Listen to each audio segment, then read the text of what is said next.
ನೇಹಾಳಿಗೆ ಸಾಯಂಕಾಲ ಸಿಗುವುದಾಗಿ ತಿಳಿಸಿ ಕರೆ ತುಂಡರಿಸಿದ ಬಳಿಕ ಸ್ವಲ್ಪ ಹೊತ್ತು ಮೌನವಾಗಿ ಕುಳಿತು ನಂತರ ಕೆಳಗಿಳಿದು ಬಂದಳು ಸಾಹಿತ್ಯ. ಹಿತ ಒಬ್ಬಳೇ ಹಾಲ್ನಲ್ಲಿ ಚಿಪ್ಸ್ ತಿನ್ನುತ್ತಾ ಕುಳಿತಿದ್ದಳು. ಅವಳನ್ನು ನೋಡಿದ ಸಾಹಿತ್ಯ, ಅರೆ ಹಿತ, ನೀನಿಲ್ಲಿ ಈಗ ತಾನೇ ಹೊರಟೆ ಅಂತ ಹೋದೆ ಎಂದು ಕೇಳಿದಾಗ, ಹೋದೆ ಸಿಸ್, ಆದರೆ ದೀಪ್ಗೆ ಮತ್ತೆ ಎಮರ್ಜೆನ್ಸಿ ಅಂತ ಹೋದರು. ಅದಕ್ಕೆ ಅಲ್ಲಿ ಹೋಗಿ ನಾನೇನು ಮಾಡೋಣ ಅಂದ್ಕೊಂಡು ಮತ್ತೆ ಇಲ್ಲಿಗೆ ಬಂದೆ. ನೀನು ನೋಡಿದ್ರೆ ಯಾವುದೋ ಫೋನಲ್ಲಿ ಮಾತಾಡ್ತಿದ್ಯಲ್ಲ, ಡಿಸ್ಟರ್ಬ್ ಮಾಡೋದು ಬೇಡ ಅಂತ ಇಲ್ಲೇ ಕೂತಿದ್ದೀನಿ ಎಂದು ಒಂದೊಂದೇ ಚಿಪ್ಸನ್ನು ಬಾಯಿಗಿಡುತ್ತಾ ಹೇಳಿದಳು. ಸಾಹಿತ್ಯ ಅವಳನ್ನು ನೋಡಿ, ಹಿತ, ಇಂಥ ತಿಂಡಿ ತಿನ್ನೋದು ಕಡಿಮೆ ಮಾಡ್ತೀನಿ ಅಂತ ಹೇಳಿ ಈಗ ನೋಡಿದ್ರೆ ಮತ್ತೆ ಹಿಡ್ಕೊಂಡು ಕೂತಿದ್ಯಾ? ಒಂದೇ ಸಮ ಸುಪ್ರಭಾತ ಶುರು ಹಚ್ಚಿಕೊಂಡಳು. ಅಯ್ಯೋ ಸಿಸ್, ನೀನು ಬರೋಕೆ ಇಷ್ಟೊಂದು ಲೇಟ್ ಮಾಡಿದರೆ ನಾನೇನು ಮಾಡಲಿ? ಈ ಬಾಯಿ ಎಷ್ಟು ಹೇಳಿದ್ರೂ ಸುಮ್ಮನಿರಲ್ಲ. ಇನ್ನೂ ಸ್ವಲ್ಪ ಹೊತ್ತು ಕಾಯೋಕ್ಕೆ ಹೇಳಿದೆ, ಆದರೂ ಕೇಳಿಲ್ಲ. ಸರಿ, ಇಷ್ಟು ಲೇಟ್ ಆಗಿದ್ದಕ್ಕೆ ಒಂದು ಪ್ಯಾಕ್ ಮಾತ್ರ ತಿನ್ನೋಕೆ ಪರ್ಮಿಷನ್ ಕೊಟ್ಟೆ. ಬೇಕಾದರೆ ನೀನೇ ನೋಡು, ಬರೀ ಒಂದೇ ಒಂದು ಪ್ಯಾಕ್ ಅಷ್ಟೇ ಎಂದಾಗ, ಏನೋ ಒಂದು ಹೇಳ್ತೀಯ ಬಿಡು, ಮೊದಲು ತಿಂಡಿ ತಿನ್ನೋಣ, ನಿನ್ನ ಹೊಟ್ಟೆ ತುಂಬಿದ್ರೆ ಈ ಕುರುಕ್ಲು ಎಲ್ಲ ಅವಾಯ್ಡ್ ಮಾಡ್ತೀಯ ಎಂದು ಎಲ್ಲರಿಗೂ ತಿಂಡಿಗೆ ಕರೆದು ಒಟ್ಟಿಗೆ ಕುಳಿತರು. ಮನೆ ಮಂದಿಯ ಜೊತೆ ಶಕುಂತಲಾರವರು ಇದ್ದರು. ಮುಖ ಬಾಡಿತ್ತು. ಸಾಹಿತ್ಯಾಳ ಬಲವಂತಕ್ಕೆ 2 ತುತ್ತು ಬಾಯಿಗಿಟ್ಟರಷ್ಟೆ. ಸಾಕು ಎಂದು ಮೇಲೆದ್ದರು.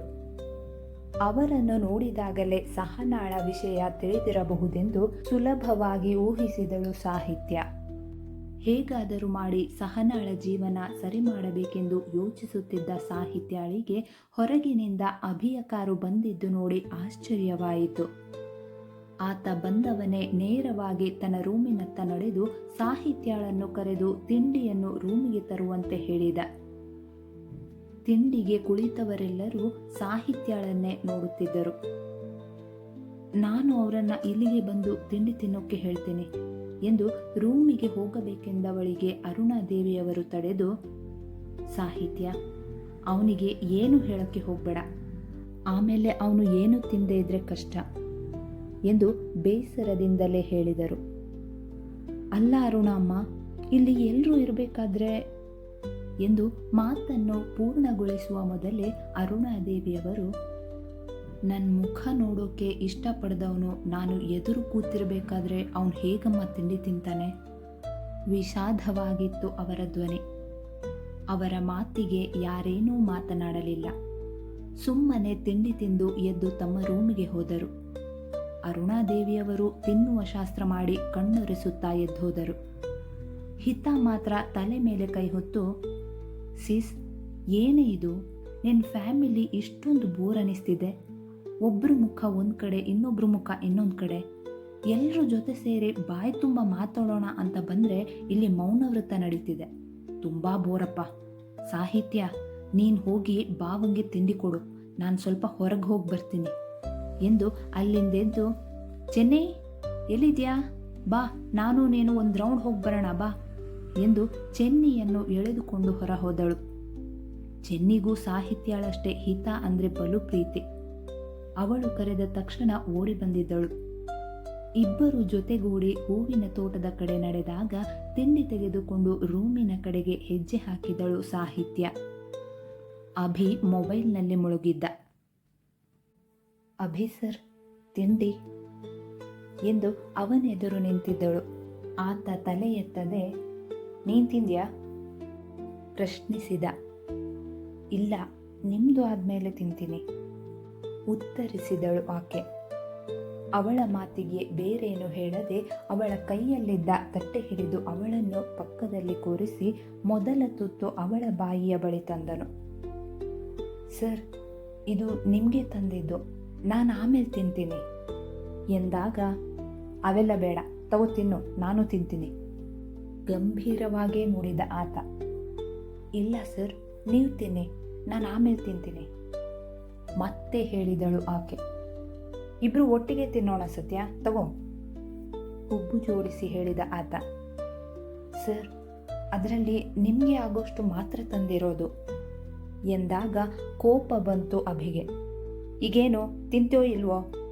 ಸ್ವಲ್ಪ ಜೋರಾಗಿ ಕೇಳಿದ. ಅವನ ಧ್ವನಿಗೆ ಥಟ್ಟನೆ ಬಾಯಿ ತೆರೆದಳು ಸಾಹಿತ್ಯ.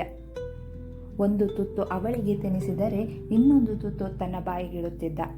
ತಿಂಡಿ ತಿಂದು ಮುಗಿಯುವವರೆಗೂ ಇಬ್ಬರದು ಮಾತುಕತೆ ಇಲ್ಲ. ಖಾಲಿಯಾದ ತಟ್ಟೆಯನ್ನು ಅವಳ ಕೈಗಿಟ್ಟು ಕೈ ತೊಳೆದು ಅವಳತ್ತ ತಿರುಗಿ, ನಿಂಗೆ ಸಾಲಿಲ್ಲ ಅಂದರೆ ಮತ್ತೆ ಬಡಿಸ್ಕೊಂಡು ತಿನ್ನು, ನನಗಿಷ್ಟೇ ಸಾಕು. ಒಂದು ಫೈಲ್ ಮರ್ತಿದ್ದೆ ಅಂತ ಬಂದೆ, ಹೊರಗಡೆ ಸ್ವಲ್ಪ ಕೆಲಸ ಇದೆ, ಹರ್ಷ ಮತ್ತು ಸಾಗರ್ ಜೊತೆ ಹೋಗಿ ಬರ್ತೇನೆ, ಸಂಜೆ ಅಷ್ಟರಲ್ಲಿ ರೆಡಿ ಆಗು ಎಂದು ಹೇಳಿದಾಗ ಅವನ ಮಾತಿಗೆ ಸಾಹಿತ್ಯ, ಇವತ್ತು ಸಂಜೆ ನೇಹಾ ಮೇಡಮ್ ಸಿಗೋಕೆ ಹೇಳಿದ್ರಲ್ವಾ, ಈಗ ಏನಾದರೂ ಹೇಳಿ ತಪ್ಪಿಸ್ಕೊಳ್ಬೇಕು ಎಂದು ಯೋಚಿಸುತ್ತಾ ಅಲ್ಲೇ ನಿಂತಿದ್ದಳು. ಅಭಿ ಅವಳತ್ತ 2-3 ಬಾರಿ ತಿರುಗಿದಾಗಲೂ ಅವಳು ಹಾಗೆ ನಿಂತಿರುವುದನ್ನು ಕಂಡು, ಏನು ಹೇಳಿದ್ರು ಬಿದಿರು ಬೊಂಬೆ ಥರ ನಿಂತಿರ್ತೀಯಲ್ಲ, ನಿಂಗೇನಾದರೂ ಹಗಲು ಕನಸು ಕಾಣೋ ರೋಗ ಇದೆಯಾ? ಹುಬ್ಬು ಜೋಡಿಸಿ ಕೇಳಿದ. ತಕ್ಷಣ ವಾಸ್ತವಕ್ಕೆ ಬಂದ ಸಾಹಿತ್ಯ, ಅದು ಎಂದು ರಾಗ ಎಳೆಯಲು ಶುರು ಮಾಡಿದಳು. ಅದು ಇದು ಅನ್ನೋದು ಬಿಟ್ಟು ಬೇರೆ ಏನಾದರೂ ಹೇಳು. ಗಡುಸಾಗಿ ಹೇಳಿದವನನ್ನೊಮ್ಮೆ ತಲೆ ಎತ್ತಿ ನೋಡಿದವಳಿಗೆ ಇನ್ನಷ್ಟು ಭಯ ಕಾಡಿತ್ತು. ಈಗಷ್ಟೇ ಪ್ರೀತಿಯಿಂದ ಊಟ ಮಾಡಿಸಿದ್ದು ಇವರೇನಾ? ಆಗ ಅಷ್ಟೊಂದು ಚೆನ್ನಾಗಿದ್ದವರು ಇದ್ದಕ್ಕಿದ್ದಂತೆ ನಾನೇನು ಮಾಡಿದೆ ಅಂತ ಗುಮ್ಮನ್ಬೇಕು. ನಾನು ಮಾತಾಡದೇ ಇದ್ರೂ ಕೋಪ, ಮಾತಾಡಿದ್ರು ಕೋಪ. ಒಳಗೊಳಗೆ ಗೊಣಗುತ್ತಿದ್ದಳು ಆಕೆ. ಹಲೋ ಮೇಡಮ್ ಎನ್ನುತ್ತಾ ಚಿಟಿಕೆ ಹೊಡೆದು ಅವಳನ್ನು ವಾಸ್ತವಕ್ಕೆ ಮರಳಿಸಿ, ಯಾಕೆ ಏನಾಯ್ತು ಎಂದು ಕಣ್ಣ ಭಾಷೆಯಲ್ಲೇ ಕೇಳಿದ. ಸಾಹಿತ್ಯ ಸ್ವಲ್ಪ ಧೈರ್ಯ ತಂದುಕೊಂಡು, ಅದು ಇವತ್ತು ಸಂಜೆ ಎಂದು ಹೇಳುವಷ್ಟರಲ್ಲಿ ಅವನ ಕಣ್ಣು ಅವಳ ಕೈಯಲ್ಲಿದ್ದ ತಟ್ಟೆಯತ್ತ ಸರಿಯಿತು. ನೋಡಿಲ್ಲಿ, ತಟ್ಟೆ ಒಣಗೋಯ್ತು, ಮೊದಲು ಅದನ್ನು ತೊಳೆದಿಡು. ಊಟ ಮಾಡಿದ ತಟ್ಟೆ ಹೀಗೆ ಒಣಗಬಾರ್ದು ಅಂತ ಮಾಮ್ ಆಗಾಗ ಹೇಳ್ತಾ ಇರ್ತಾರೆ, ಗೊತ್ತಾ ನಿಂಗೆ ಎಂದು ಅವಳನ್ನೇ ನೋಡಿ ಕೇಳಿದಾಗ ಅವನ ಮಾತಿಗೆ ಕಣ್ಣರಳಿಸಿ ಆಶ್ಚರ್ಯದಿಂದ ಅವನ ಮುಖ ನೋಡಿದ ಸಾಹಿತ್ಯ, ಯಾರು? ಅರುಣಾ ಅಮ್ಮ ಹೇಳಿದ್ದ ಎಂದು ಥಟ್ಟನೆ ಕೇಳಿದಳು. ಅವಳ ಉದ್ದೇಶ ಅರುಣಾ ಅಮ್ಮನ ಬಳಿ ಅಭಿ ಮಾತನಾಡಲು ಶುರು ಮಾಡಿದರೆ ಮನೆಯ ಅರ್ಧ ಮೌನ ಕಳೆದಂತೆ. ಹೇಗಾದರೂ ಮಾಡಿ ಅವರಿಬ್ಬರ ನಡುವಿನ ಅಂತರವನ್ನು ದೂರ ಸರಿಸಬೇಕೆಂದು ಯೋಚಿಸುತ್ತಿದ್ದ ಸಾಹಿತ್ಯಾಳಿಗೆ ಇಂದು ಒಳ್ಳೆಯ ಸಂದರ್ಭ ಸಿಕ್ಕಿತ್ತು. ಅವನು ಮಾಮ್ ಎಂದಿದ್ದೇ ತಡ, ಬೇರೆ ಎಲ್ಲ ವಿಷಯ ಮರೆತು ಥಟ್ಟನೆ ಅರುಣಾ ಅಮ್ಮನ ಬಗ್ಗೆ ಕೇಳಿದ್ದಳು. ಕೆಂಗಣ್ಣು ಬಿಟ್ಟ ಅಭಿ. ಅವನ ಕಣ್ಣುಗಳು ಕೆಂಡ ಕಾರುವುದನ್ನು ಕಂಡ ಸಾಹಿತ್ಯ, ಅಲ್ಲ ಅದು ಮಾಮ್ ಅಂದ್ರಲ್ಲ, ಅದಕ್ಕೆ ಕೇಳಿದೆ ಎಂದು ಧ್ವನಿ ತಗ್ಗಿಸಿ ಕೇಳಿದಳು. ಯಾರು ಹೇಳಿದ್ರೇನು? ವಿಷಯ ಗೊತ್ತಾಯ್ತಲ್ಲ, ಮೊದಲು ಹೋಗಿಲ್ಲಿಂದ. ಅವನ ಜೋರು ಧ್ವನಿಗೆ ಒಂದು ಕ್ಷಣ ಬೆಚ್ಚಿದ ಸಾಹಿತ್ಯ ಸ್ವಲ್ಪ ಸಾವರಿಸಿಕೊಂಡು, ಅಲ್ಲ ನಾನೇನು ಕೇಳಿದೆ ಅಂತ. ಮಾತು ಮುಗಿಯುವುದರೊಳಗೆ ಹೋಗು ಅಂದೆ ಎಂದು ಮತ್ತೊಮ್ಮೆ ಜೋರಾಗಿ ಹೇಳಿದ ಅಭಿ. ಅವನ ದನಿಗೆ ನಡುಗಿದ ಸಾಹಿತ್ಯ ಕಣ್ಣಲ್ಲಿ ನೀರು ತುಂಬಿಕೊಂಡು ಅವನನ್ನೊಮ್ಮೆ ದಿಟ್ಟಿಸಿ ನೋಡಿ ಅಲ್ಲಿಂದ ಹೊರಡಲು ಅನುವಾದಳು.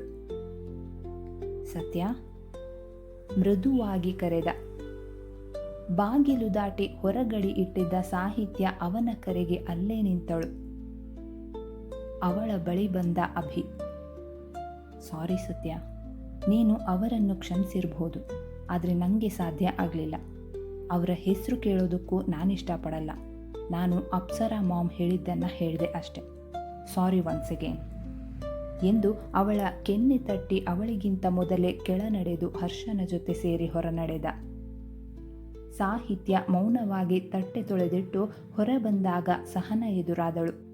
ಆಕೆ ಸಾಹಿತ್ಯಳನ್ನು ನೋಡಿ ಮುಗುಳ್ನಕ್ಕೂ, ಅಕ್ಕ ಯಾಕೋ ಸ್ವಲ್ಪ ಹೊರಗೆ ಹೋಗಬೇಕು ಅನ್ನಿಸ್ತಿದೆ, ಹೂದೋಟದ ಕಡೆ ಹೋಗಿ ಬರೋಣವಾ ಕೇಳಿದಳು.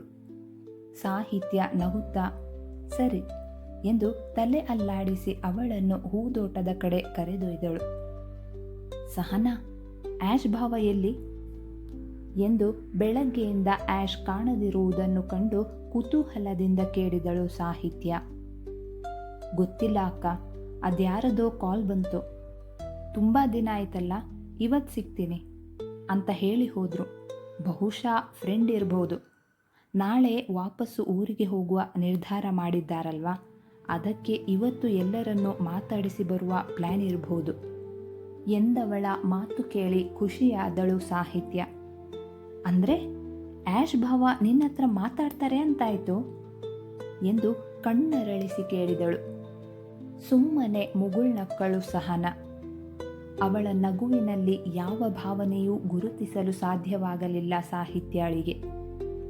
ಸ್ವಲ್ಪ ಹೊತ್ತು ಮೌನವಾಗಿಯೇ ಅವಳನ್ನು ನೋಡುತ್ತಾ ಸಾಗಿದವಳು, ಸಹನ, ನಿಜ ಹೇಳು, ಆ್ಯಶ್ ಭಾವಂಗೆ ನಿನ್ಮೇಲೆ ಮಾತನ್ನು ಅರ್ಧಕ್ಕೆ ನಿಲ್ಲಿಸಿ ಅನುಮಾನದಿಂದಲೇ ಅವಳ ಮುಖ ನೋಡುತ್ತಾ ಕೇಳಿದಳು. ಅಕ್ಕ, ನಾನು ಮಾಡಿದ ಪಾಪಕ್ಕೆ ಇಷ್ಟು ಬೇಗ ಪ್ರಾಯಶ್ಚಿತ ಸಿಕ್ಕಿದರೆ ಈ ಜಗತ್ತಲ್ಲಿ ಎಲ್ಲರೂ ಕಟುಕರಾಗುತ್ತಿದ್ದರೇನೋ ಎಂದು ಕಿರುನಗೆ ಬೀರಿ, ಮೊದಲು ನನಗೆ ತುಂಬ ಕಷ್ಟ ಆಯಿತು. ನಾನು ಅಪ್ಪ ಅಮ್ಮನ ಕೈಯಲ್ಲಿ ಒಂದೇಟು ತಿಂದವಳೇ ಅಲ್ಲ, ಅಂಥದರಲ್ಲಿ ಇವರ ಕೈಯಲ್ಲಿ ಏಟು ತಿನ್ನುವುದು ಹೇಗೆ ಸಾಧ್ಯ ಎಂಬ ಅಹಂ ಇತ್ತು. ಆದರೆ ಅವರು ನೀಡೋ ಪ್ರತಿಯೊಂದು ಏಟಿನಿಂದ ತಪ್ಪಿಸ್ಕೊಳ್ಳೋಕ್ಕೆ ಸಾಧ್ಯನೇ ಇರ್ತಿರಲಿಲ್ಲ. ದಿನೇ ಹೊಡೆತ ಬೈಗುಳ ತಿಂದು ಅದೇ ರೂಢಿಯಾಯಿತು. ಆ ಹೊಡೆತಕ್ಕೆ ನನ್ನಮ್ಮನ ದೇಹ ಒಗ್ಗಿ ಹೋಯಿತು. ಅವರ ಪ್ರತಿಯೊಂದು ಮಾತುಗಳು ನನ್ನ ಮನಸ್ಸಿನ ದಿಕ್ಕನ್ನೇ ಬದಲಿಸಿತು ಎಂದು ಬಾರದ ನಗು ನಕ್ಕಳು. ಅಷ್ಟರಲ್ಲಿ ಸಾಹಿತ್ಯಾಳ ಕಣ್ಣುಗಳು ತುಂಬಿ ಹರಿಯತೊಡಗಿತು. ಅಯ್ಯೋ ಅಕ್ಕ, ನೀನು ಯಾಕೆ ಹೇಳ್ತಿದ್ಯಾ? ಈಗ ನಂಗೇನಾಗಿದೆ ಅಂತ ಹೇಳು. ನಿಂಗೆ ಗೊತ್ತಾ ನಾನು ಅವರು ಎಷ್ಟು ಕ್ಲೋಸ್ ಆಗಿದ್ದೇವೆ ಅಂತ? ದಿನದಲ್ಲಿ ಒಂದು ಬಾರಿಯಾದರೂ ಅವರು ನನ್ನ ಬಳಿ ಬಂದು ಕೆಂಗಣ್ಣು ಬಿಡದಿದ್ದರೆ ಏನೋ ಕಳೆದುಕೊಂಡ ಭಾವ ನನಗಾದರೆ, ಅವರಿಗೆ ದಿನಕ್ಕೊಂದು ಬಾರಿ ನನಗೆ ಬೈದೇ ಇದ್ದರೆ ಇಡೀ ರಾತ್ರಿ ನಿದ್ದೆನೇ ಬರೋದಿಲ್ಲ ಎಂದು ಜೋರಾಗಿ ನಕ್ಕಳು ಸಹನ. ಅವಳ ನಗುವಿನ ಹಿಂದಿರುವ ದುಃಖವನ್ನು ನೆನೆದು ತಂಗಿಯನ್ನು ಗಟ್ಟಿಯಾಗಿ ತಬ್ಬಿಕೊಂಡಳು.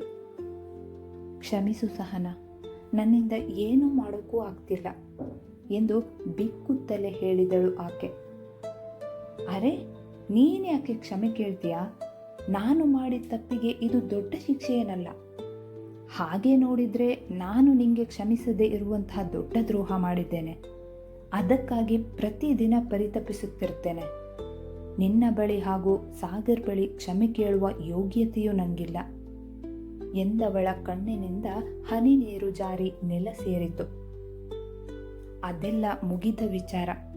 ಯಾವುದೋ ಕೆಟ್ಟ ಘಳಿಗೆಯಲ್ಲಿ ವಿಧಿ ನಿನ್ನ ಬದುಕಿನಲ್ಲಿ ಬಂದು ಹಾಗೆ ಆಡಿಸಿದೆ ಅಷ್ಟೆ. ಆದರೆ ಈಗ ನೀನು ಬದಲಾದರೂ ಆ್ಯಶ್ ಭಾವ ಯಾಕೆ ನಿನ್ನನ್ನು ಒಪ್ಪಿಕೊಳ್ತಿಲ್ಲ? ಈ ಪ್ರಶ್ನೆ ಅವರ ಬಳಿಯೇ ಕೇಳಬೇಕು.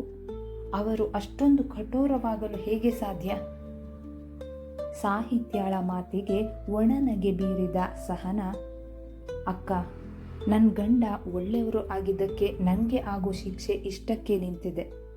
ಬೇರೆಯವರು ಆಗಿದ್ದಿದ್ರೆ ನನ್ನನ್ನು ಹೆಂಡತಿ ಸ್ಥಾನದಿಂದ ಕಿತ್ತು ಹಾಕ್ತಿರ್ಲಿಲ್ವಾ? ಆ ವಿಷಯದಲ್ಲಿ ನಾನು ಅದೃಷ್ಟವಂತಳು. ಅವರು ಕೊನೆಯವರೆಗೂ ನನ್ನ ಜೊತೆಗಿದ್ದರೆ ಸಾಕು. ಅದೊಂದು ಬಿಟ್ಟು ಅವರು ಯಾವ ಶಿಕ್ಷೆ ನೀಡಿದರೂ ನಾನು ಅನುಭವಿಸಲು ರೆಡಿಯಾಗಿದ್ದೇನೆ. ನನ್ನ ಜೀವನದ ಕೊನೆ ಕ್ಷಣದವರೆಗೂ ಅವರು ನನಗೆ ಶಿಕ್ಷೆ ನೀಡುತ್ತಲೇ ಇದ್ದರೂ ನನಗೇನು ಚಿಂತೆ ಇಲ್ಲ ಎಂದು ಎತ್ತಲೋ ದೃಷ್ಟಿ ನೆಟ್ಟು ಹೇಳಿದಾಗ ಸಾಹಿತ್ಯಾಳಿಗೆ ಅವಳ ಮಾತುಗಳಿಂದಲೇ ಅವಳು ಎಷ್ಟು ದೃಢವಾಗಿದ್ದಾಳೆಂದು ಅರಿವಾಗಿತ್ತು.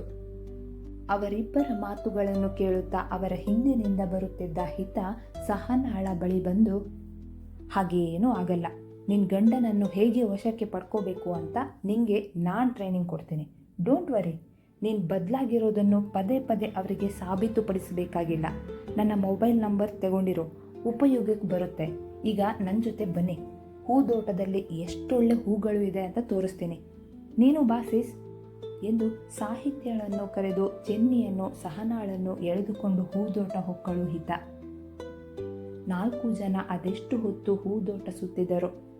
ಹಿತಾಳ ಮಾತಿಗೆ ನಗುತ್ತಾ ಎಲ್ಲರೂ ಒಂದು ಕಡೆ ಕುಳಿತರು. ಹಿತಾಳಿಗೆ ಸಾಹಿತ್ಯಾಳ ಹಾಗೆ ಮೌನವಾಗಿರುವುದೆಂದರೆ ಅಲರ್ಜಿ. ಜೊತೆಗ್ಯಾರೂ ಇಲ್ಲದಿದ್ದರೆ ಒಬ್ಬಳೇ ನಿರ್ಜೀವ ವಸ್ತುಗಳ ಜೊತೆ ಮಾತಾಡಿ ಅಭ್ಯಾಸ. ಆದರೆ ಇಂದು ಬರೋಬ್ಬರಿ 3 ಜನ ಅವಳ ಮಾತಿಗೆ ಕಿವಿಯಾಗಿದ್ದು ಅವಳಿಗೆ ಇನ್ನಷ್ಟು ಹುಮ್ಮಸ್ಸು ತರಿಸಿತ್ತು. ಅವಳ ತಮಾಷೆಗಳಿಗೆ ಸಾಹಿತ್ಯ ಮತ್ತು ಸಹನ ಇಬ್ಬರು ಜೋರಾಗಿ ನಗುತ್ತಿದ್ದರೆ, ಚೆನ್ನಿ ಮಾತ್ರ ಅವಳಾಡುವ ಮಾತುಗಳನ್ನು ಪುನರಾವರ್ತಿಸಿ ಅದರ ಅರ್ಥ ಹುಡುಕಲು ಪ್ರಯತ್ನಿಸಿ ಸೋಲುತ್ತಿದ್ದಳು. ತುಂಬಾ ಸಮಯದವರೆಗೂ ಹಾಗೆ ಆದಾಗ ಚೆನ್ನಿ ಹಿತಾಳನ್ನು ನೋಡಿ, ಏ ಅಕ್ಕೋ, ಸ್ವಲ್ಪ ನಿಲ್ಸು ನಿನ್ನ ಮಾತಾ, ಅದೇನಾಗಿಂದ ಒಂದೇ ರಾಗ ಹಾಡಿಯೇ ಸೀಸಾ ಸೀಸಾ ಅಂತ. ಅದಕ್ಕೆ ತಕ್ಕನಾಗೆ ಈ ಒಕ್ಕನು ತಲೆ ಅಲ್ಲಾಡಿಸುತ್ತೆ ಪಾಪ, ಅದಕ್ಕೆ ಗೊತ್ತಾಗಲ್ಲ ಅಂತ ನೀನು ಹಾಗೆ ಹೇಳೋದು ಸರಿನೇನಕ್ಕೋ. ಅವಳ ಮಾತುಗಳು ಮೂವರಿಗೂ ಅರ್ಥವಾಗದೆ ಮುಖ ನೋಡಿಕೊಂಡರು. ಅದೇ ನಮ್ಮ ಸಾಹಿತ್ಯ ಅಕ್ಕಂಗೆ ಸೀಸಾ ಸೀಸಾ ಅಂತ ಕರೆಯಕ್ಕೆ ಹತ್ತಿರಲ್ಲ, ಹಂಗಂದ್ರ ಬಾಟ್ಲಿ ಅಂತ. ಪಾಪ ನಮ್ಮ ಅಕ್ಕಂಗೆ ಅವೆಲ್ಲ ಗೊತ್ತಾಗಲ್ಲ ಅಂದೆ. ಹಿತಾಳನ್ನು ನೋಡಿ ಚೆನ್ನಿ ತನ್ನ ಮಾತನ್ನು ತನ್ನದೇ ದಾಟಿಯಲ್ಲಿ ಬಿಡಿಸಿ ಹೇಳಿದಳು. ಹಿತಾಳಿಗೆ ಮೊದಲು ಅವಳೇನು ಹೇಳಿದಳೆಂದು ಅರ್ಥವಾಗದಿದ್ದರೂ ಕೊನೆಗೆ ತಾನು ಸಾಹಿತ್ಯಾಳಿಗೆ ಸಿಸ್ ಎಂದು ಕರೆಯುತ್ತಿದ್ದುದರ ಬಗ್ಗೆ ಹೇಳಿದಳೆಂದು ಅರಿವಾಗುತ್ತಿದ್ದಂತೆ ಜೋರಾಗಿ ನಗುತ್ತಾ, ಚೆನ್ನಿ, ಅದು ಸೀಸಾ ಅಂದಿದ್ದಲ್ಲ, ಸಿಸ್ ಅಂದಿದ್ದು. ಹಾಗಂದ್ರೆ ಅಕ್ಕ ಅಂತರ್ಥ. ಇಂಗ್ಲಿಷಲ್ಲಿ ಸಿಸ್ಟರ್ ಅಂತಾರೆ, ಅದನ್ನ ಚಿಕ್ಕದಾಗಿ ಸಿಸ್ ಅಂತ ಕರೆಯೋದು, ಗೊತ್ತಾಯ್ತಾ ಎಂದು ಅರ್ಥ ಮಾಡಿಸಿದಳು. ಚೆನ್ನಿ ತಲೆ ಕೆರೆದುಕೊಳ್ಳುತ್ತಾ, ಏನ್ ಇಂಗ್ಲೀಷೋ ಏನೋ, ನಂಗಂತೂ ಚೂರು ಪಸಂದಾಗಿಲ್ಲ ಆ ಭಾಷೆ. ಅದೇನು ಸೀಸಾ ಬಾಟ್ಲಿ ತಟ್ಟೆ ಲೋಟ ಅಂದ್ಕೊಂಡು, ನಮ್ಮೂರಲ್ಲಿ ದವಾಖಾನೆಯಾಗ ಈ ಸೂಜಿ ಚುಚ್ಚೋ ದಾದಿರಿಗ ದೊಡ್ಡ ಮನುಷ್ಯರು ಸಿಸ್ಟರ್ ಅಂತಾರ ಎಂದು ಏನೋ ತಿಳಿದವಳಂತೆ ಬೀಗುತ್ತಾ ಹೇಳಿದಳು. ಅವಳನ್ನು ಇನ್ನಷ್ಟು ಮಾತನಾಡಿಸೋ ಮನಸ್ಸಾಯಿತು ಹಿತಾಳಿಗೆ. ಅಂದ್ರ ಚೆನ್ನಿ, ನೀನ್ ಸೂಜಿ ಚುಚ್ಚಿಸ್ಕೊಂಡಿದ್ಯೇನೋ? ಚೆನ್ನಿ ಮಾತನಾಡುವ ದಾಟಿಯಲ್ಲೇ ಕೇಳಿದಳು. ಮತ್ತ ಅದ್ಕ ಆ ಹೆಸರು ಕೇಳಿದ್ರ ನಂಗಾಗ್ವಲ್ದು ನೋಡ್ರಿ, ಅವಗೆಲ್ಲ ಒಂಚೂರು ಕನಿಕರನೇ ಇಲ್ಲ ಅಂತೀನಿ. ನಮ್ಗ ನೋವಾಗುತ್ತೆ ಅಂತಾನು ನೋಡಲ್ಲ, ಜೊತೆಗೆ ಚೂರು ಮಾರ್ವಾದನೇ ಇಲ್ಲ ಅಂತೀನಿ. ಮೂತಿ ಸೊಟ್ಟಗೆ ಮಾಡಿ ಹೇಳಿದಳು ಚೆನ್ನಿ. ಓ ಹೌದಾ ಚೆನ್ನಿ, ಅವ್ರಂಥದ್ದೇನು ಮಾಡಿದ್ರು ಅಂತ ಬೇಕಂತಲೇ ಆಶ್ಚರ್ಯಗೊಂಡವಳಂತೆ ಕೇಳಿದಳು ಹಿತ. ಅಯ್ಯೋ ಅಕ್ಕೋ, ನಿಂಗೆ ಗೊತ್ತಿಲ್ಲ, ಅವರೆಲ್ಲ ಕೈಗೆ ಮಾತ್ರ ಅಲ್ಲ, ಸೊಂಟಕ್ಕೆಲ್ಲ ಸೂಜಿ ಚುಚ್ತಾರ. ಅವತ್ತು ನಂಗ ಮೈ ಸುಡ್ತಿತ್ತಂತೇಳಿ ಇಲ್ಲಿ ಸೂಜಿ ಚುಚ್ಚಾರ ಎಂದು ಸೊಂಟ ತೋರಿಸುತ್ತಾ, ಅದೇನು ನೋವು ಅಂತೀನಿ, ಆ ಬೇನಿಗೆ 4 ದಿನ ಮೈ ಸುಡಕ್ ಹತ್ತಿತ್ತು. ನೀವೇನಾರ ಅಪ್ಪಿ ತಪ್ಪಿ ಅವ್ರ ತಾವು ಹೋಗ್ಬ್ಯಾಡ್ರಿ, ನಿಮ್ಗೇನಾರ ಮೈ ಸುಟ್ರ ನಾ ಕಷಾಯ ಮಾಡಿಕೊಡ್ತೀನಿ ಹುಬ್ಬು ಹಾರಿಸುತ್ತಾ ಹೇಳಿದಳು. ಮೂವರು ಅವಳ ಮಾತನ್ನೇ ಕೇಳುತ್ತಾ ಕುಳಿತಿದ್ದರು. ಅವಳ ಮಾತುಗಳು ಎಷ್ಟು ಚಂದ ಅಲ್ವಾ, ಮುಗುಳ್ನಗುತ್ತಾ ಹೇಳಿದಳು ಸಹನಾ. ಉಳಿದಿಬ್ಬರು ತಲೆ ಅಲ್ಲಾಡಿಸಿದರು. ತುಂಬ ಹೊತ್ತು ಅಲ್ಲೇ ಕುಳಿತಿದ್ದರಿಂದ ಸಮಯದ ಅರಿವೆಯೇ ಇರಲಿಲ್ಲ ಅವರಿಗೆ. ಹಿತಾಳನ್ನು ಕರೆದೊಯ್ಯಲು ಅದಾಗಲೇ ದಿಲೀಪ್ ಬಂದು ಕುಳಿತಿದ್ದ. ಹರ್ಷನ ಜೊತೆ ಹೊರ ಹೋಗಿದ್ದ ಅಭಿ ಆಫೀಸ್ ಕೆಲಸ ಎಂದು ಬೇಗನೆ ಮನೆಗೆ ಬಂದು ಲ್ಯಾಪ್ಟಾಪ್ ಹಿಡಿದು ಕುಳಿತಿದ್ದ. ಅವನ ರೂಮಿನಲ್ಲೇ ಹರ್ಷ ಮತ್ತು ದಿಲೀಪ್ ಕುಳಿತು ಹರಟೆ ಹೊಡೆಯುತ್ತಿದ್ದರು. ಅವರ ಜೊತೆ ಆ್ಯಶ್ ಕೂಡ ಸೇರಿದ್ದ. ಸ್ವಲ್ಪ ಸಮಯದ ಬಳಿಕ ಅಭಿ ಲ್ಯಾಪ್ಟಾಪ್ ಮಡಚಿಟ್ಟು ಅವರ ಜೊತೆ ಸೇರುವುದಕ್ಕೂ ಹಿತ ಮತ್ತು ಸಾಹಿತ್ಯ ರೂಮಿಗೆ ಬರುವುದಕ್ಕೂ ಸರಿ ಹೋಯಿತು. ಅರೆ, ಬರಬೇಕು, ಮಹಿಳೆಯರಿಗೆ ಸ್ವಾಗತ ಸುಸ್ವಾಗತ ಜೋರಾಗಿ ಕೂಗಿ ಹೇಳಿದ ಆ್ಯಶ್. ಓಯ್, ಯಾರೋ ಮಹಿಳೆಯರು? ಆ್ಯಶ್ ಮಹಿಳೆಯರು ಎಂದಿದ್ದು ಕೇಳಿ ಜಗಳಕ್ಕೆ ನಿಂತಳು ಹಿತ. ನೀವೆಲ್ಲ ಮಹಿಳೆಯರಲ್ವಾ ಹಾಗಾದ್ರೆ? ಹುಬ್ಬು ಹಾರಿಸುತ್ತಾ ಕೇಳಿದ ಆ್ಯಶ್.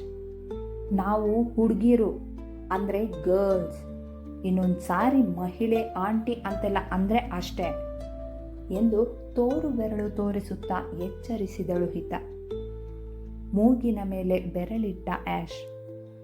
ಹಿತ ಮೂತಿ ತಿರುಗಿಸಿ ಅಭಿಯ ಬಳಿ ಬಂದು, ಭಾವ, ಇವತ್ತು ನಾನು ಸಾಹಿತ್ಯಳನ್ನ ನಮ್ಮನೆಗೆ ಕರ್ಕೊಂಡು ಹೋಗ್ಲಾ ಪ್ಲೀಸ್ ಕೇಳಿಕೊಂಡಳು.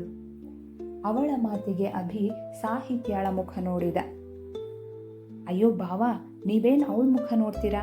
ಅವಳ ಹತ್ರ ಆಗ್ಲೇ ಕೇಳಿದೆ, ಅವಳು ನಿಮ್ಮ ಒಪ್ಪಿಗೆ ಬೇಕು ಅಂದ್ಲು. ಹಿತಾಳ ಮಾತಿಗೆ ಸಾಹಿತ್ಯ ಕಣ್ಣಗಲಿಸಿ ನೋಡಿದಾಗ ಹಿತ ಅಕ್ಕನಿಗೆ ಸುಮ್ಮನಿರುವಂತೆ ಕಣ್ಸನ್ನೆ ಮಾಡಿದಳು. ಸಾಹಿತ್ಯಳ ಬಳಿ ಆ ವಿಷಯವನ್ನೇ ಪ್ರಸ್ತಾಪ ಮಾಡಿರಲಿಲ್ಲ ಆಕೆ. ಒಂದು ವೇಳೆ ಕೇಳಿದಿದ್ದರೆ, ಇಲ್ಲ ಈಗಲೇ ನಿನ್ನ ಜೊತೆ ಬರೋಕ್ಕಾಗಲ್ಲ ಎಂಬ ಉತ್ತರ ಸಿಗುತ್ತದೆ ಎಂದು ಖಚಿತವಾಗಿ ತಿಳಿದಿದ್ದಳು ಹಿತ. ಅದಕ್ಕಾಗಿ ಈ ಪ್ರಯತ್ನ. ಅಭಿಗೆ ತನ್ನ ಮಡದಿಯನ್ನು ಕಳುಹಿಸಲು ಮನಸ್ಸಿರಲಿಲ್ಲ. ಅದೂ ಅಲ್ಲದೆ ಅವಳನ್ನು ಸಂಜೆ ಹೊರಗಡೆ ಕರೆದುಕೊಂಡು ಹೋಗುವ ನಿರ್ಧಾರವನ್ನು ಮಾಡಿದ್ದರಿಂದ ಏನು ಹೇಳಬೇಕೆಂದು ತೋಚಲಿಲ್ಲ ಅವನಿಗೆ. ಆದರೆ ಹಿತ ಹೇಳಿದ ಪ್ರಕಾರ ಸತ್ಯಾಳಿಗೆ ಹೋಗಲು ಮನಸ್ಸಿದೆ, ಆದರೆ ತನ್ನ ಒಪ್ಪಿಗೆ ಇಲ್ಲದೆ ಹೋಗುವುದಿಲ್ಲ ಎಂದು ಯೋಚಿಸಿದ್ದ. ನೀವು ಮೌನವಾಗಿರೋದು ನೋಡಿದ್ರೆ ಓಕೆ ಅಂತ ಅಂದ್ಕೊಳ್ಳ? ಅವನು ಸುಮ್ಮನೆ ಕುಳಿತಿದ್ದನ್ನು ಕಂಡು ಕೇಳಿದಳು ಹಿತ.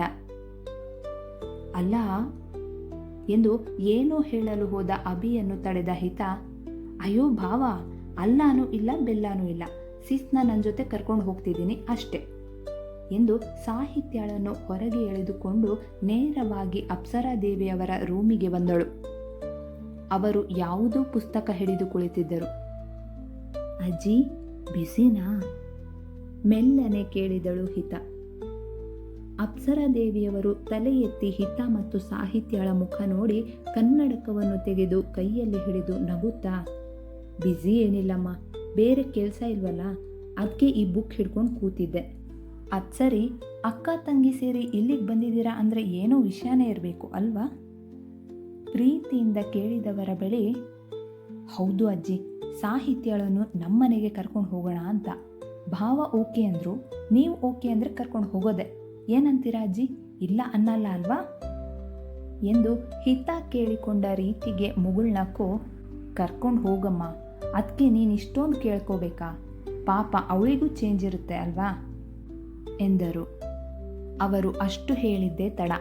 ಥ್ಯಾಂಕ್ ಯು ಅಜ್ಜಿ, ಲವ್ ಯು ಎಂದು ಗಟ್ಟಿಯಾಗಿ ತಬ್ಬಿಕೊಂಡು, ಬರ್ತೀವಿ ಬಾಯ್ ಎಂದು ಖುಷಿಯಿಂದ ಹೇಳಿದವಳನ್ನೇ ಒಂದು ಕ್ಷಣ ದಿಟ್ಟಿಸಿ, ಹುಚ್ಚು ಹುಡುಗಿ ಎಂದು ಮನಸ್ಸಲ್ಲೇ ಹೇಳಿ ನಕ್ಕರು. ಸಾಹಿತ್ಯ ಅವರ ಆಶೀರ್ವಾದ ಪಡೆದು, ಹೋಗಿ ಬರುತ್ತೇನೆ ಅಮ್ಮ ಎಂದಾಗ, ಹುಷಾರು ಕಣಮ್ಮ ಎಂದು ಆಶೀರ್ವದಿಸಿ ಕಳುಹಿಸಿದರು ಅಪ್ಸರಾದೇವಿಯವರು. ದೀಪಕ್ ಜೊತೆ ಹಿತ ಸಾಹಿತ್ಯಳ ಕೈ ಹಿಡಿದು ಹೊರಟು ನಿಂತಿದ್ದಳು. ಸಾಹಿತ್ಯ ಒಮ್ಮೆ ಅಭಿಯತ್ತ ತಿರುಗಿ ನೋಡಿದಾಗ ಅವನು ಅವಳನ್ನೇ ನೋಡುತ್ತಿದ್ದ. ಅವನ ನೋಟದಲ್ಲಿ ಹೋಗುವುದು ಬೇಡ ಎಂಬ ಭಾವವಿದೆಯೇ ಎಂದು ಗಮನಿಸಿದಳು ಆಕೆ. ತಿಳಿಯಲಿಲ್ಲ ಅವಳಿಗೆ. ಹಿತಾಳ ಬಳಿ ಮತ್ತೊಮ್ಮೆ ಕೇಳಿದಳು, ಹಿತ, ನೆಕ್ಸ್ಟ್ ಯಾವಾಗಾದರೂ ಬರ್ತೀನಿ, ಇವತ್ತು ಹೀಗೆ ಸಡನ್ ಆಗಿ ಹೋಗೋಣ ಅಂದರೆ ಹೇಗೆ ಎಂದು ಭಯದಿಂದಲೇ ಹೇಳಿದವಳ ಕೈಯನ್ನು ಅದು ಮುತ್ತ, ಸುಮ್ಮನಿರು ಸೀಸ್ ಎಂದು ಪಿಸು ಮಾತಲ್ಲಿ ಹೇಳಿ ಅಭಿಯನ್ನು ನೋಡಿ ಮುಗುಳ್ನಕ್ಕಳು. ಇನ್ನು ಸ್ವಲ್ಪ ಹೊತ್ತು ಅಲ್ಲಿದ್ದರೆ ಅಭಿ ಬೇಡ ಎನ್ನುವನೆಂದು ಅರಿತು ದಿಲೀಪ್ನನ್ನು ಬೇಗ ಹೋಗೋಣ ಎಂದು ಹೊರಡಲು ಅವಸರಿಸಿದಳು. ದಿಲೀಪ್ ಅಭಿಯನ್ನು ನೋಡಿ ನಗುತ್ತಾ, ಬರ್ತೀನಿ ಅಭಿ ಎಂದು ಉಳಿದಿಬ್ಬರಿಗೂ ಬಾಯ್ ಮಾಡಿ ಹೊರಟ. ಇನ್ನೊಂದು ಬಾರಿ ಸಾಹಿತ್ಯ ಅಭಿಯನ್ನು ನೋಡಿ, ಹೋಗ್ಬರ್ತೀನಿ ಎಂದು ಕಣ್ಣಲ್ಲೇ ಕೇಳಿದಳು. ಅಷ್ಟೊತ್ತು ಗಂಭೀರವಾಗಿದ್ದ ಅಭಿ ಅವಳ ಕಣ್ಣ ಭಾಷೆಯನ್ನರಿತು ಸರಿ ಎಂದು ಕಣ್ಣಲ್ಲೇ ತಿಳಿಸಿ ಕಿರುನಗೆ ಬೀರಿದ. ಎಷ್ಟು ಸಮಾಧಾನವಾಯಿತು ಅವನ ಸತ್ಯಾಳಿಗೆ. ತನ್ನ ಪುಟ್ಟ ಬ್ಯಾಗ್ ಹಿಡಿದು ಹೊರಟಳು ಆಕೆ. ಸಂಜೆಯಾಗುತ್ತಿದ್ದಂತೆ ಸಾಹಿತ್ಯಾಳಿಗೆ ನೇಹ ಬರಹೇಳಿದ ವಿಷಯ ನೆನಪಾಗಿ ತನ್ನ ಮೊಬೈಲಿಗಾಗಿ ಬ್ಯಾಗೆಲ್ಲ ಹುಡುಕಾಡಿದಳು. ಆದರೆ ಮೊಬೈಲ್ ಎಲ್ಲೂ ಕಾಣಸಿಗಲಿಲ್ಲ. ಬರುವಾಗ ಮೊಬೈಲ್ ತರುವುದನ್ನೇ ಮರೆತೆ ಎಂದು ಯೋಚನೆ ಬರುತ್ತಿದ್ದಂತೆ ತಲೆ ಮೇಲೆ ಕೈ ಹೊತ್ತು ಕುಳಿತಳು. ನಾಳೆಯಿಂದ ಆಫೀಸಿಗೆ ಹೋಗಬೇಕಾಗಿದ್ದ ಕಾರಣ ಇಂದು ಸತ್ಯಾಳನ್ನು ಕರೆದುಕೊಂಡು ಲಾಂಗ್ ಡ್ರೈವ್ ಹೋಗಿ ಎಲ್ಲ ವಿಷಯವನ್ನು ತಿಳಿಸಬೇಕೆಂದುಕೊಂಡಿದ್ದ ಅಭಿಗೆ ಸಾಹಿತ್ಯಾಳನ್ನು ಹಿತ ಕರೆದುಕೊಂಡು ಹೋಗಿದ್ದು ನೋಡಿ ನಿರಾಸೆಯಾಗಿತ್ತು. ಕೊನೆಗೆ ಸತ್ಯಾಳ ಮೊಬೈಲಿಗೊಂದು ಮೆಸೇಜ್ ಹಾಕೋಣವೆಂದು ಮೊಬೈಲ್ ತೆಗೆದು, ನಾನು ಲಾಂಗ್ ಡ್ರೈವ್ ಹೋಗುತ್ತಿದ್ದೇನೆ. ನಿನಗೆ ಹೇಳಬೇಕೆಂದಿದ್ದ ಮಾತುಗಳು ಮನದಲ್ಲೇ ಉಳಿದಿವೆ. ಇನ್ನು ಯಾವಾಗಾದರೂ ಸಂದರ್ಭ ಬಂದಾಗ ತಿಳಿಸುವೆ. ನಾನು ವಾಪಸ್ಸು ಬಂದ ಮೇಲೆ ಕಾಲ್ ಮಾಡುತ್ತೇನೆ. ಬಾಯ್, ಟೇಕ್ ಕೇರ್, ಮಿಸ್ ಯು ಎಂದು ಮೆಸೇಜ್ ಹಾಕಿ ಮೊಬೈಲನ್ನು ಜೇಬಲ್ಲಿಟ್ಟು ತಾನೊಬ್ಬನೇ ಲಾಂಗ್ ಡ್ರೈವ್ ಹೋಗಲು ನಿರ್ಧರಿಸಿ ರೆಡಿಯಾಗಿ ಬೈಕೇರಿ ಗುಡುಗುಡು ಎಂಬ ಶಬ್ದ ಮಾಡುತ್ತಾ ಮನೆಯ ಗೇಟಿನಿಂದ ಹೊರಬಿದ್ದ ಅಭಿ. ಆದರೆ ಅವನಿಗೆ ಸತ್ಯ ಮೊಬೈಲನ್ನು ಮನೆಯಲ್ಲೇ ಬಿಟ್ಟು ಹೋಗಿರುವ ವಿಚಾರ ಹೇಗೆ ತಿಳಿಯಬೇಕು? ಇನ್ನೂ ಸ್ವಲ್ಪ ಹೊತ್ತು ಅಲ್ಲೇ ಇದ್ದಿದ್ದರೆ ತಿಳಿಯುತ್ತಿದ್ದೇನೋ. ಯಾಕೆಂದರೆ ನೇಹಾ ಸಾಹಿತ್ಯಾಳ ಮೊಬೈಲಿಗೆ 100 ಬಾರಿ ಕರೆ ಮಾಡಿ ಸೋತಿದ್ದಳು. ಅಭಿ ಬೈಕು ಓಡಿಸುತ್ತಿರಬೇಕಾದರೆ ತನ್ನ ಸತ್ಯಾಳ ಬಗ್ಗೆ ಯೋಚಿಸುತ್ತಾ ಸಾಗುತ್ತಿದ್ದ. ಅವಳ ಮುಗ್ಧ ಮುಖ ಅವನ ಮನಸ್ಸನ್ನೇ ಹೂವಾಗಿಸಿತ್ತು. ಇವತ್ತಿನ ಲಾಂಗ್ ಡ್ರೈವ್ನಲ್ಲಿ ಅವಳಿದ್ದಿದ್ದರೆ ಚೆನ್ನಾಗಿರುತ್ತಿತ್ತು ಎಂದು ಅದೆಷ್ಟು ಬಾರಿ ಅಂದುಕೊಂಡನೋ ಅವನಿಗೆ ಅರಿವಾಗಲಿಲ್ಲ. ಈ ಬೆಂಗಳೂರಿನ ಟ್ರಾಫಿಕ್ಕಿನಲ್ಲಿ ಎದುರಿಗೆ ಕೆಂಪು ಬಣ್ಣ ತೋರಿಸಿದಾಗ ಸರಕ್ಕನೆ ಬ್ರೇಕ್ ಹೊಡೆದು ಗಾಡಿ ನಿಲ್ಲಿಸಿದ ಆತ. ಅವನ ಎಡಬದಿಯಲ್ಲಿ ಕಪ್ಪು ಬಣ್ಣದ ಕಾರು ನಿಂತಿತ್ತು. ಅಭಿ ಆ ಕಾರಿನತ್ತ ಗಮನ ಕೊಡದಿದ್ದರೂ ಆ ಕಾರಿನೊಳಗೆ ಕುಳಿತ ವ್ಯಕ್ತಿ ಮಾತ್ರ ಅಭಿಯ ಮುಖ ಕಾಣದಿದ್ದರೂ ಬೈಕನ್ನು ಕಂಡುಹಿಡಿದು ಅದು ಅಭಿಯೇ ಎಂದು ಖಾತ್ರಿಪಟ್ಟಿದ್ದ. ಹಸಿರು ಸಂಕೇತ ತೋರಿಸಿದ ಕೂಡಲೇ ಅಭಿ ಮುಂದೆ ಸಾಗಿದಾಗ ಕಾರಲ್ಲಿ ಕುಳಿತವನು ಹಲ್ಲು ಕಡಿಯುತ್ತಾ ಆ ಬೈಕ್ ಹೋದತ್ತಲೇ ತನ್ನ ಕಾರನ್ನು ವೇಗವಾಗಿ ಚಲಾಯಿಸಿದ. ಅವನೇ ಮೃತ್ಯುಂಜಯ. ತನ್ನ ಮಗಳ ಬಾಳಲ್ಲಿ ಬಿರುಗಾಳಿ ಎಬ್ಬಿಸಿದವನನ್ನು ಸುಮ್ಮನೆ ಬಿಡಬಾರದು ಎಂದು ಅಭಿಯನ್ನೇ ಗುರಿಯಾಗಿಸಿಕೊಂಡು ಕಾರು ಓಡಿಸುತ್ತಿದ್ದ ಮೃತ್ಯುಂಜಯ.